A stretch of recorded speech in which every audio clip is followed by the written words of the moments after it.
What's up, crypto family? I'm back with another update. Right now, we're sitting at 11:22, and I want to tell you guys that you all are legendary holders. Think about this. I'm gonna play a video, and I want you guys to watch it. I'm not gonna play it right now. I'm gonna play it towards the end, but I want you guys to marinate of what they're talking about because it makes a whole lot of sense. There's people who have invested in Bitcoin when it was at 19,000, when it reached its all-time high, and they bought in, they held, and all of a sudden it retraced all the way down. It retraced all the way down to $3,200. So when you guys thinking that you guys are taking a loss, those are the ones who took a major loss as what they think. Okay, see, the true holders knew that was just a retracement. If it touched 19, it's going to have to touch 30. All right. So people who have bought in 19 and then it dropped to 15,000, you had new buyers that came in and bought in at 15,000. And then from 15,000, it dropped all the way down to 3,200. So a lot of people, they sold. But people who knew the potential of Bitcoin held on to dear life. And what happened? We broke our all-time high of $64,000. Now, this is the same thing about Dogelon Mars. Yeah, of course, Bitcoin is a store of value. But Dogelon Mars is the first interplanetary coin. All right? We have the whole pie. We don't have a piece of the pie. Remember that. All right? Because when you guys said, oh, well, I wish I could have bought a Shiba Inu. I could have bought into Dogecoin. Okay. So you guys going to pass this up? You can't pass this up. Because this has a future. This has a whole lot of potential in here. Okay? Remember that. So also, like, they're talking about like, well, it took about a year for Bitcoin to raise back up to $10,000. Like what I've been trying to tell you guys. Hold on. Just hold on. Don't shake out because, like what I told you guys, do not invest into any coin if you can't afford to lose it. Now, what I'm trying to say is I'm not saying that you're going to lose your money. All I'm saying is, hey, when you invest, put in money what you can lose, but you're going to let that sit there for a long term. Okay. Most people don't want to wait long term. They want a quick, rich scheme. You understand what I'm saying? This is not no scheme. This is not no rug pull. Because if Dogelon Mars was a rug pull, we would have already been back down to 9 zeros. Remember that. So a lot of you guys was talking about Elon Musk and his tweets, right? So let's go ahead and take it there. As what you guys see, while only 3 weeks to 2022, what will 2032 will be like? Seems so futuristic. Will we be on Mars? And what you see down here, he said yes. And you got a lot of responses off of that. But the thing about it, what you guys got to understand is everybody else say he's speaking in codes. No, he ain't speaking in codes. We know what it is. We know what he's pushing. In the beginning, on February, he was wearing a shirt called Nuke Mars. All right. Nuke Mars. And what coin that came out? Dogelon Mars. What also came out on February when CZ Binance said you should make a Mars coin. So check this out. You remember that post what Elon Musk had made with the whole throwing the guy in the river or the pool? And I was like, if you guys read that, it says Dogelon Mars, right? Then you guys was like, nah, man, that's just grand old memes. That's grand old memes. Okay, cool. But you have to think outside of the box. Elon Musk is not a limited person, if you understand where I'm coming from. He's not limited. He likes to think outside of the box. Open your brain.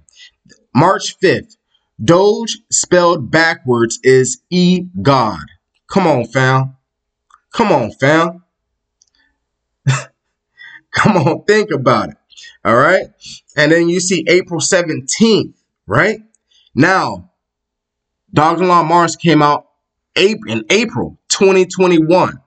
If we make life multiplanetary, there may come a day when some plants and animals die out on Earth, but are still alive on Mars. Still alive on Mars. And then Dogelon Mars came out in April. All right. So check this out once again. I want you guys to see this now. All right. So someone says here, develop a new Elon coin, offer them existing non-major Dogecoin holders to void their wallet. You wouldn't need to pay money to make those major Dogecoin holders richer than they already are, and allocate your time and support to make the Elon coin the currency of the earth. All right. Boom. He said that. Now think about it. Dogelon Mars is the fork. It is the fork to Dogecoin. Then he said only if necessary.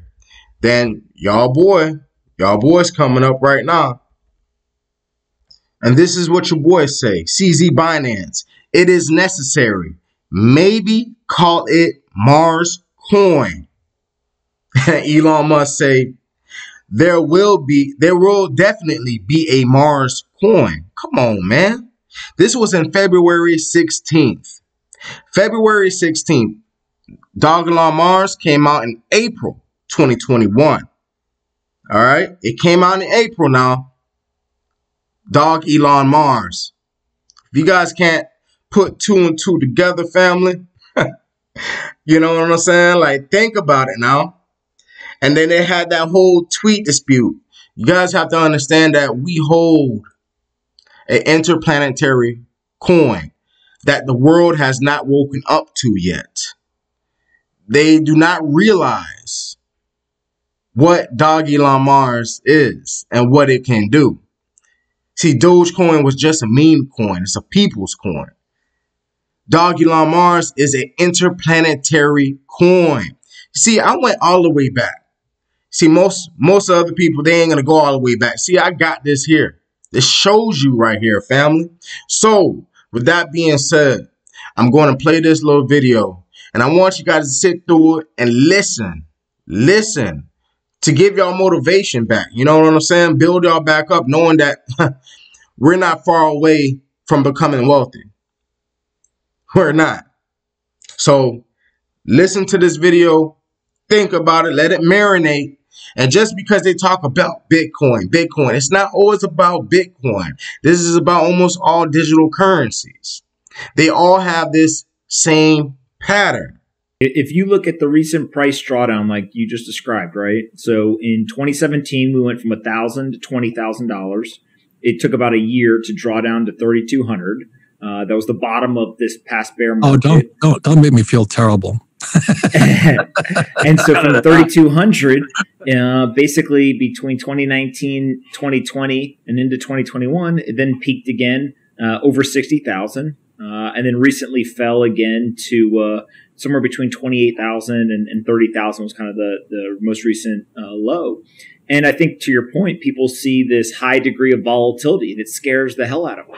But one of the beauties of Bitcoin being this decentralized digital open system is that you can actually go look on the blockchain and you can see exactly who's buying and who's selling, right? It's an open, transparent ledger. And so when you go and you look at those on-chain metrics or on the blockchain, what you find is that entire drop from 60 down to 30, it was all new investors, new people in the market, right? And you can tell that by how long have they been holding on to the Bitcoin that they were selling. And so when you see that all the new people are selling, it asks yourself, well, who's buying it? It's all the people who've been around for a really long time, right? They're saying, hey, if you just got here and all of a sudden a little bit of volatility spooks you, I'll surely buy up your Bitcoin at a lower price. Right. And so what you have is you just have weak hands selling to strong hands, or kind of new people selling to old people. And so the people who've been around a long time, this is nothing new to them. Going into 2031, which, as we left off earlier, I would expect the U.S. money supply to expand from 20 trillion-ish today to about 500 trillion in the next 10 years. I expect global M2 to expand roughly 12x from around 100 trillion to about 1,250 trillion, 1.25 quadrillion. And the difference there is that a lot of the weaker international currencies will have collapsed into the dollar. So the dollar will actually have grown in purchasing power overall. And I think by this time, so going into 2031, let's say, that Bitcoin will have continued its growth trajectory. It will have played out another one of these price cycles. Possibly its price cycle will have broken and it just gone into a long, slow grind upwards as people realize it's a game of accumulation. And I think Bitcoin by this time will have reached about 20% of global purchasing power. So this would imply Bitcoin's market cap in 2031 dollars to be about $250 trillion. So that's about 1/5 of global M2 stored in Bitcoin. Now, accounting for inflation, that means Bitcoin's market cap in today's dollars would be about 20 trillion. So in 2031 dollars, and this is a very bright line to distinguish, I think Bitcoin by the year 2031 will be north of $12.5 million per Bitcoin. Jesus. But $12.5 million per coin? 12.5 million, but adjusting for inflation, it will only feel like north of $1 million per Bitcoin in 2021 dollars, because the dollar will have lost so much of its value by then. $12.5 million will spend like $1 million. The internal, whether you love him or hate him, this was the beginning of the greatest transformation of wealth the world has ever fucking seen since World War II. See, I know what he was going to do. I know what he's going to do now. And he hasn't even got started. Now, what are you going to tell your kids and your grandkids 25 years from now when they say, gee, Daddy, gee, Grandpa, what were you doing other than having your thumb up your big fucking ass during the greatest transformation of wealth in the history of the world? What were you fucking doing? Fuck all, nothing. That's what most of you will tell them, your grandchildren and your children.